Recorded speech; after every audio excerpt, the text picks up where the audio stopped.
Hello everyone. पहले तो मैं आप सभी से माफ़ी चाहती हूँ क्योंकि आज वीडियो बहुत ही दिनों बाद आई है, लेकिन अब से वीडियो रेगुलर आएगी।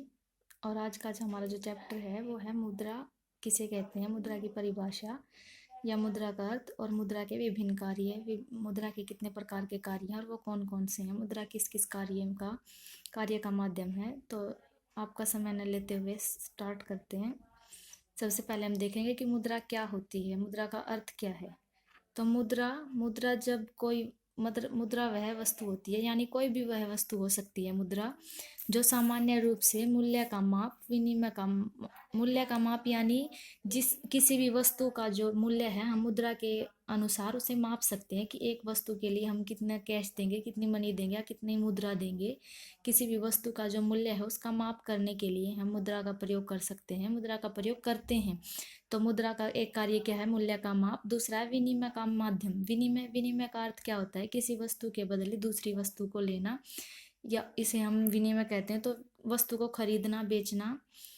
तो विनिमय का माप यानी कि एक मुद्रा है जो मुद्रा से हम विनिमय कर सकते हैं, मुद्रा के रूप में हम अपनी वस्तु को बेच सकते हैं तथा दूसरी वस्तु को खरीद सकते हैं। यानी अपनी वस्तु को बेचने के बदले भी हम मुद्रा ले सकते हैं और उस मुद्रा से हम दूसरी वस्तु को खरीद भी सकते हैं। तो मुद्रा का एक कार्य है विनिमय का माप। धन का संचय। संचय यानी का अर्थ है, संचय का अर्थ है एकत्रित करना। तो संचय, धन का संचय यानी कि धन को हम मुद्रा के रूप में, हम जो हमारी संपत्ति है, पूंजी है, उसे हम संचित कर सकते हैं, उसे इकट्ठा कर सकते हैं ताकि भविष्य के लिए उसे हम प्रयोग में ला सकें। जब हमें अचानक से मुद्रा की जरूरत पड़े तो हम उसका प्रयोग कर सकते हैं। इसलिए हम मुद्रा का धन के संचय के रूप में भी प्रयोग करते हैं। ऋणों के भुगतान के रूप में भी मुद्रा का प्रयोग है जो किया जाता है। ऋण जब हम कोई भी लोन या ऋण लेते हैं उसका भुगतान भी हम मुद्रा के रूप में करते हैं, तो उसका भी मुद्रा के माध्यम से भुगतान किया जा सकता है। तो मुद्रा का अर्थ क्या हुआ, मुद्रा कोई भी वह वस्तु हो सकती है जो सामान्य रूप से मूल्य का माप करती है, यानी किसी वस्तु या सेवाओं के मूल्य को दर्शाती है। विनिमय का माप करती है, यानी कि वस्तु है जो उसे हम उस मुद्रा के अनुसार, मुद्रा के माध्यम से हम वस्तु को खरीद सकते हैं और अपनी वस्तु को बेच सकते हैं। धन का संचय करती है, यानी मूल्य का हम संचय कर सकते हैं, अपनी पूंजी को इकट्ठा कर सकते हैं मुद्रा के रूप में। ऋणों के भुगतान के रूप में प्रयोग भी हम मुद्रा का करते हैं।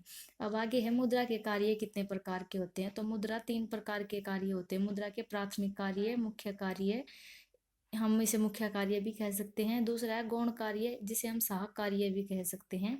और तीसरा है आकस्मिक कार्य। तो मुद्रा के कार्य 3 प्रकार के होते हैं, प्राथमिक एवं मुख्य कार्य, गौण एवं सहायक कार्य और तीसरा है आकस्मिक कार्य। सबसे पहले हम देखेंगे प्राथमिक कार्य। प्राथमिक कार्य में कौन कौन से कार्य आते हैं।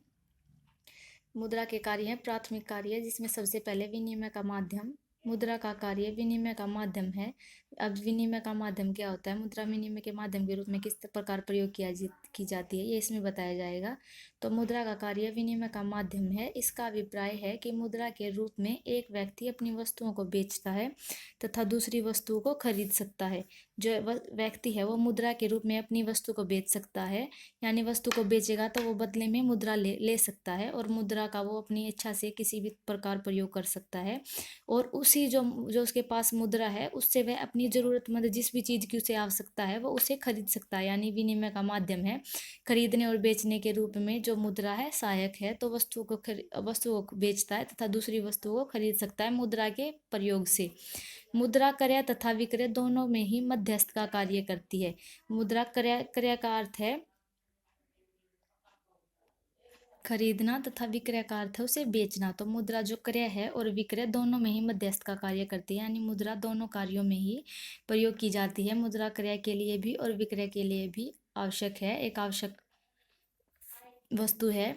विनिमय के माध्यम के रूप में मुद्रा ने वस्तु विनिमय की मुख्य कठिनाइयों को समाप्त कर दिया। वस्तु विनिमय हमारी प्रणाली होती जो मुद्रा से पहले थी, जो वस्तु विनिमय प्रणाली अपनाई गई थी। और वस्तु विनिमय प्रणाली का अर्थ मतलब होता है कि हमारे पास उस टाइम मुद्रा नहीं होती थी, तो व्यक्ति हैं जो कोई भी अपनी ज़रूरतमंद की वस्तुओं को वस्तु के बदले वस्तु देते थे। यानी अगर उन्हें किसी एक चीज़ की आवश्यकता है और जो दूसरा व्यक्ति है उसके पास वह चीज़ अवेलेबल है, तो उसे वह जो चीज़ चाहिए होती थी, अभी मान लीजिए एक मैं हूँ और मुझे गेहूं की आवश्यकता है, तो जो मेरी दोस्त है उसके पास गेहूं है और मेरे पास चावल है, उसे चावल की आवश्यकता है और मुझे गेहूं की आवश्यकता है।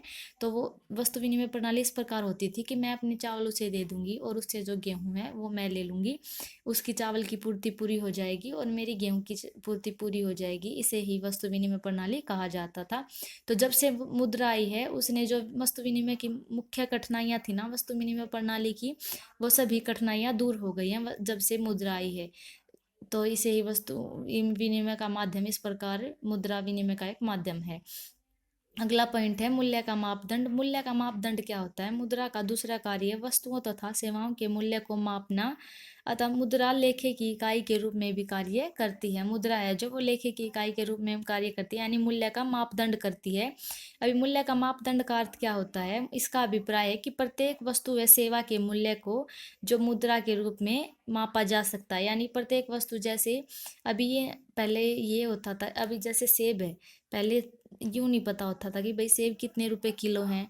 उसे बस जिसके पास जो ज़रूरत की चीज़ होती थी और उसे वो चाहिए होती थी, वो सेब के बदले ऐसे ही अपनी जो उसे ज़रूरत की चीज़ थी वो उसे ले लेता था। यानी कि जो सेब है उसका कोई निश्चित मूल्य नहीं था। लेकिन अब है, अब जैसे 100 रुपये किलो होती है सेब, तो फिर ये सेब का मूल्य हो गया है जिसका हम माप मुद्रा के रूप में कर रहे हैं कि जो सेब है वो 100 रुपये किलो है। यानी कि जो सेब का माप हो गया वो मुद्रा के रूप में हो गया। तो इस प्रकार मुद्रा मूल्य का मापदंड भी करती है। आगे आ गया जो मुद्रा के गौण कार्य यानी सहायक कार्य। अभी पहला है इसका स्थगित भुगतानों का मान। जिन लेन देनों का भुगतान तत्काल न करके भविष्य के लिए स्थगित कर दिया जाता है। स्थगित का अर्थ है यानी आगे कर दिया जाता है, आगे खिसका दिया जाता है। तो जो लेन देन, वो ये स्थगित भुगतान का अर्थ होता है जो लेन देन, जो ऋण या फिर हमने जो लोन लिए हैं उनका भुगतान हम अभी न करके उसे भविष्य में आगे करने के लिए स्थगित कर देते हैं। जिस प्रकार लोन होते हैं, लोन हम लेते हैं, उसका भुगतान हम तत्काल नहीं करते, हम उसका भुगतान भविष्य के लिए स्थगित कर देते हैं, हम उसका भविष्य में भुगतान करते हैं, उन्हें स्थगित भुगतान कहा जाता है। जिन्हें हम भविष्य में पूर्ण रूप से उस भुगतान न करके भविष्य के लिए स्थगित कर देते हैं। ऋणों के भुगतान को भी स्थगित भुगतान कहा जाता है। ऋण यानी लोन है, जो लोन के भुगतान को भी हमें स्थगित भुगतान कहते हैं, क्योंकि लोन लेने के तत्काल पश्चात हम उनका भुगतान नहीं करते, उनका भुगतान हम भविष्य के लिए स्थगित कर देते हैं और भविष्य में हम उनका भुगतान करते हैं। जितनी भी अर्थव्यवस्थाएं होती हैं, प्रत्येक अर्थव्यवस्था में किसी न किसी प्रकार के ऋण की आवश्यकता होती है। यानी कि जो जितने भी अर्थव्यवस्थाएं हैं उसमें जो उद्योग हैं, कारखाने हैं, फर्म आदि हैं, उन्हें किसी न किसी प्रकार के ऋण की आवश्यकता जरूर होती है। और हम किसी व्यक्ति से जो कर्ज लेते हैं तो हम उसे मूलधन तथा ब्याज दोनों ही देने पड़ते हैं। जब हम किसी भी व्यक्ति से लोन लेते हैं तो उसे हम मूलधन भी देते हैं, यानी कि जितना हमने लिया वो भी देते हैं, और जितना हमने उस पर ब्याज देना है, जो जितना हमारा समय है उस पर हम उसे कितने रुपए सैकड़े के हिसाब से या फिर जिस भी तरीके से हम मूलधन लेते हैं तो उसके ऊपर जो ब्याज बनता है वो भी हमें उसे देना पड़ता है। तो स्थगित भुगतान क्या होते हैं? जिनका हम भुगतान तत्काल न करके भविष्य के लिए स्थगित कर दिए जाते हैं। और तो मुद्रा का के जो गौण कार्य हैं उसमें स्थगित भुगतान का मान भी है। अगला है मूल्य का संचय। मुद्रा मूल्य के संचय के रूप में भी कार्य करती है। इससे अभिप्राय यह है कि मुद्रा को वस्तुओं तथा सेवाओं के लिए खर्च करने का तुरंत कोई विचार नहीं है। प्रत्येक व्यक्ति अपनी आय का कुछ भाग भविष्य के लिए बचाता है, इसे ही मूल्य का संचय कहा जाता है। मुद्रा का जो मूल्य है उसका संचय से अभिप्राय क्या है कि मुद्रा जो है मूल्य के धन के संचय के रूप में भी कार्य करती है। मतलब कि कोई भी व्यक्ति है जो जितनी आय लेता है उसे वह पूर्ण रूप से खर्च नहीं करता है, उसमें से कुछ जो उसकी आय है उसका हिस्सा बचा लेता है। यानी कि मतलब जो भविष्य में अगर अचानक से उसे कभी धन की जरूरत पड़े तो वो उसे अपने धन को वहाँ पर खर्च कर सके, तो वह अपनी वस्तुएं सेवाओं के लिए जो खर्च करने का जो धन है उसका वो उसे तुरंत न खर्च करता, पूरे पूरे धन को वह तुरंत खर्च नहीं करता, वो बचा लेता है जिसे कि वो भविष्य में खर्च कर सके। तो इस प्रकार मुद्रा धन के संचय के रूप में भी कार्य करती है। अगला पॉइंट है मूल्य का हस्तांतरण। मुद्रा के कारण मूल्य का हस्तांतरण सुविधाजनक बन गया है। हस्तांतरण यानी उसका जो है एक हाथ से दूसरे हाथ में जाना, या फिर हस्तांतरण मतलब उसका खिसकाव। तो अब इस युग में लोगों की आवश्यकताएं बढ़ गई हैं। अब जो यह युग है, यहाँ पर इस तरह नहीं है कि भाई एक लिमिट जो प्लेस है उसमें उनकी आवश्यकताओं से रिलेटेड जितनी भी वस्तुएं हैं, गुड्स हैं उनकी, वो उन्हें वहाँ अवेलेबल होंगी। इस प्रकार जो अभी का जो मनुष्य है उसके ये जो दौर है, यह युग है, इसमें अनेकों ऐसी वस्तुएं हो गई हैं जो वहाँ पर अवेलेबल नहीं होती, यानी कि दूर से हमें मंगवानी पड़ती हैं। तो लोगों की आवश्यकताएं बढ़ गई हैं और इन आवश्यकताओं की पूर्ति के लिए जो दूर दूर से वस्तुएं खरीदी जाती हैं, इस प्रकार जो मूल्य का हस्तांतरण है वो वह भी मुद्रा के रूप में कार्य करता है। मुद्रा मूल्य के हस्तांतरण के रूप में भी कार्य करती है। मान लीजिए अगर हमें कोई वस्तु चाहिए, वो हमें यूपी से मिल रही है, तो हम यूपी मतलब अपनी मुद्रा को वहाँ पर भेज कर और वहाँ से जो भी हमें वस्तु चाहिए वो हम मंगवा सकते हैं। मुद्रा एक ऐसी चीज़ है जिसे कोई भी व्यक्ति लेने से मना नहीं करता है। किसी भी वस्तु के रूप में कोई अपनी पूंजी लेने से मना कर सकता है, लेकिन पूंजी जो मुद्रा के रूप में हो तो उसे लेने से कोई मना नहीं करेगा। इसलिए जो मुद्रा है, मुद्रा के आने से मूल्य का हस्तांतरण भी बढ़ गया है। अगला पॉइंट है साख का आधार। मुद्रा के प्रचलन से पहले साख का निर्माण संभव नहीं था। साख का निर्माण, अब साख क्या होती है ये भी आपको आगे पता चल जाएगा।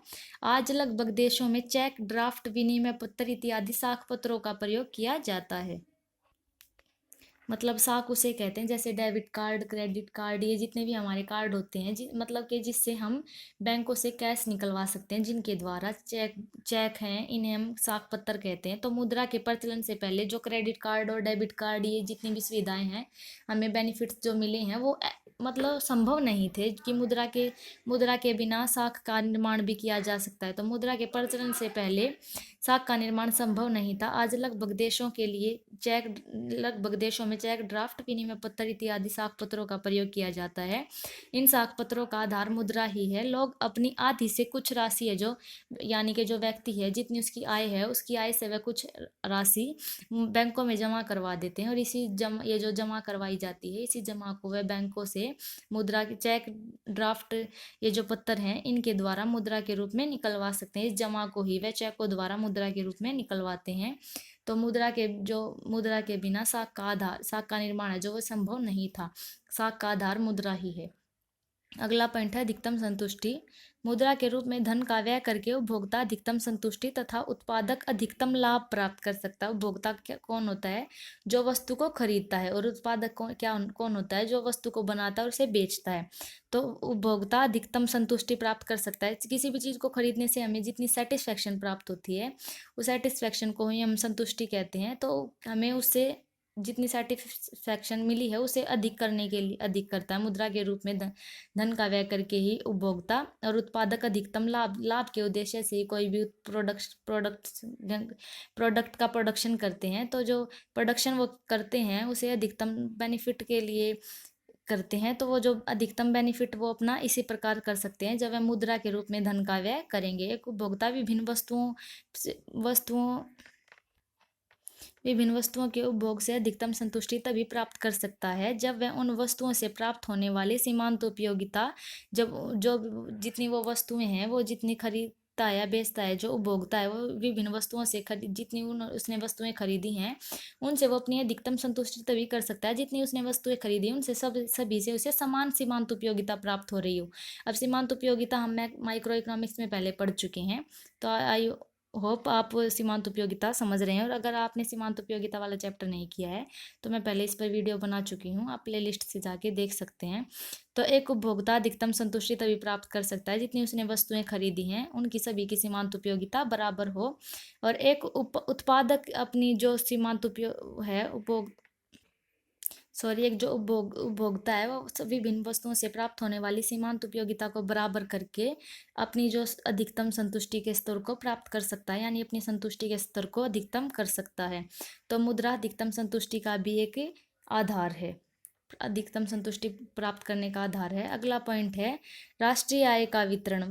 वस्तु विनिमय में उत्पादन के साधनों के बीच राष्ट्रीय आय का माप व वितरण करना कठिन था। यानी जो राष्ट्रीय आय है जो हमारी पूरे राष्ट्र की आय है, उसका माप करना, यानी वो कितनी है, मुद्रा के बिना हमारी राष्ट्रीय आय कितनी है ये, और मुद्रा जो हमारी राष्ट्रीय आय का वितरण हम किस प्रकार करेंगे। विभिन्न जो भी काम करने वाले जितने भी व्यक्ति हैं, जितने उत्पादक हैं, उनकी फर्म में, उनके उनके कारखाने में काम करने वाले जितने भी व्यक्ति हैं, उनके बीच उस आय का वितरण करना यानी उनका बंटवारा करना बहुत ही कठिन था। मुद्रा के बिना उन्हें कितनी उन्हें जितना उन्होंने कार्य किया है उसके अनुसार उन्हें कितनी आय दी जाए, यह करना बहुत कठिन था। मुद्रा के प्रचलन के बाद आय का वितरण सरल हो गया है। अब प्रत्येक साधन को उसके लिए किए गए कार्य का उचित भाग मुद्रा के रूप में मिल गया। जब से मुद्रा आई है तब से ये हिसाब लगाया जा सकता है कि भाई उसने कितना कार्य किया है और उसके अनुसार उसे कितना वेतन दिया जाना चाहिए। तो मुद्रा के आने से ही राष्ट्रीय आय का वितरण सरल हुआ है। अगला पॉइंट है निर्णय का वाहक। इससे अभिप्राय है कि मुद्रा के रूप में धन का संचय करके हम परिस्थितियों के अनुसार वस्तुओं को खरीदने के संबंध में अपने निर्णय को परिवर्तित कर सकते हैं। यानी कि जो हमें आय प्राप्त हुई थी उसका जो आधा हिस्सा हमने भविष्य के लिए बचाया था, उसे हम अपने अभी मान लें हमने भविष्य के लिए बचाया कि भाई हम आगे जाके घर बनाएंगे, अपना जितना हमने कैश हमने बचत की है उसका हम घर बनाएंगे। लेकिन बाय द वे अनफॉर्चुनेटली ऐसा कुछ हो जाता है कि मान लीजिए घर में कोई बीमारी हो जाता है या फिर अचानक से हमें उस पूंजी को घर से अलग उसकी हमें ज़रूरत पड़ जाती है जिसे हम खर्च कर सकते हैं। तो जो हमने कैश बचा कर रखा है उसे हम घर की जगह अपने इलाज के लिए या फिर जो बीमार है उसके लिए या फिर जिस भी चीज़ में हमें ज़रूरत है उसके लिए हम उसे प्रयोग कर सकते हैं। यानी कि अपना जो निर्णय है उसे उसका वाहक कर सकते हैं, उसे बदल सकते हैं परिस्थितियों के अनुसार। अपनी जो वस्तुओं को खरीदने के संबंध में अपने निर्णय में परिवर्तन कर सकते हैं। मुद्रा के कारण जो मुद्रा निर्णय का वाहक भी है। आगे है शोधन क्षमता की गारंटी। किसी व्यक्ति या संस्था के पास मुद्रा उसकी शोधन क्षमता की गारंटी है। इस प्रकार मुद्रा के इस कार्य का बहुत अधिक महत्व है। जब कोई फर्म या व्यक्ति मुद्रा के रूप में अपने दायित्वों का भुगतान नहीं कर पाता तो उसे दिवालिया घोषित कर दिया जाता है। जैसे कि हम कोई भी लोन लेते हैं तो लोन लेने से पहले हमें वहाँ पर अपनी क्षमता, हमारी क्षमता कितनी है, या फिर हम जो जमानत के तौर पर हमें वहाँ पर कुछ डॉक्यूमेंट्स देने होते हैं, जैसे कि हमारी इनकम कितनी है, हमारे बैंक में हमारे पास कितनी बचत है, हमारी प्रॉपर्टी कितनी है, ये हमें कुछ लोन्स लेने के लिए डॉक्यूमेंट्स देने पड़ते हैं। जिसके मतलब अगर हम लोन का भुगतान नहीं कर पाते हैं तो बैंक हमारी जो प्रॉपर्टी है, जो हमारी पूंजी है, उसको जब्त कर सकती है। और यदि हमारे पास उन्हें देने के लिए भुगतान नहीं है तो बैंक के द्वारा हमें दिवालिया घोषित कर दिया जाता है। तो जो मुद्रा है, मुद्रा हमें हमारी शोधन क्षमता की गारंटी होती है। यानी कि हमारी क्षमता कितनी है उसकी गारंटी होती है। जब हम लोन लेते हैं तो हमें वहाँ पर अपनी मुद्रा, जो हमारे पास जितनी मुद्रा है वो जमानत के तौर पर वहाँ पर दिखाई जाती है, इसलिए जो वो हमारी शोधन क्षमता की गारंटी है। मैं उम्मीद करती हूँ मुद्रा और मुद्रा के कार्य आपको अच्छे से समझ आ गए होंगे। यदि फिर भी आपको कोई दिक्कत है, अगर आप कुछ नहीं समझ पाते हैं तो आप मेरे को कमेंट कर दीजिएगा। एंड अभी तक मैं वीडियो लगातार नहीं बना पाई, बहुत दिन बाद आज वीडियो बना रही, इसके लिए मैं माफ़ी चाहती हूँ। लेकिन अभी जो वीडियो है आपकी वो रेगुलर आएगी। And thank you so much. आपको कुछ समझना है तो आप मेरे को बता दीजिएगा। आपको मेरे पढ़ाने का तरीका कैसा लगता है, आपको मैं जो पढ़ाती हूँ वो आपको समझ आता है या नहीं, या फिर कोई भी आपको प्रॉब्लम है आप बेझिझक मेरे को कमेंट करके बताइएगा। Thank you.